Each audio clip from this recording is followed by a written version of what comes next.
the 1988 Good Food Guide, the so-called Gourmet's Bible. But this year its comments on London's restaurants have been a little hard for the catering business to swallow. Some say it's close to heresy.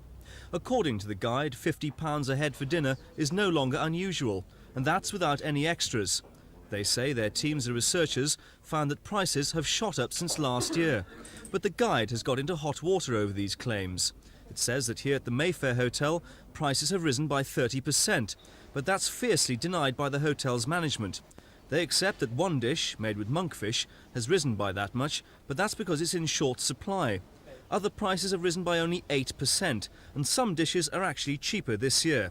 They say the guide's got it all wrong. Well, we haven't got our figures wrong because the figures that we used were originally published by and given by them.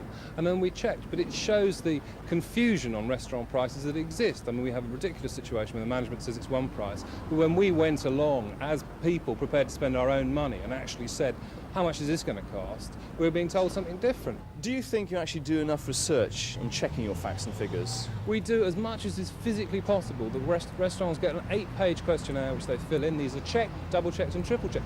But the giant Savoy Group, owners of the Savoy, Claridge's and the Barclay, may now take legal action against the guide's claims that their prices have increased by between 20 and 30%. Well, the fixed price menus at the Savoy have gone up about 4.5%. At Claridge's, prices have risen about 8.5%, and at the Barclay, between 8 and 9%. What is your reaction to the guide then, and what it's been saying? Well, it calls itself the Bible for good food lovers, and Bibles are the ultimate truth, and I think that we must make every effort to correct the mistake that's been made. The Good Food Guides say that if they're presented with evidence that they've got it wrong, then they'll withdraw their claims. But until then, they say that eating out in London can empty your wallet as quickly as fill your stomach. Mark Longhurst for Thames News.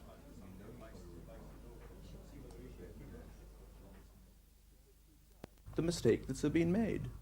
The Good Food Guides say that if they're presented with evidence that they've got it wrong, then they'll withdraw their claims. But until then, they say that eating out in London will empty your wallet as quickly as fill your stomach. Mark Longhurst for Thames News.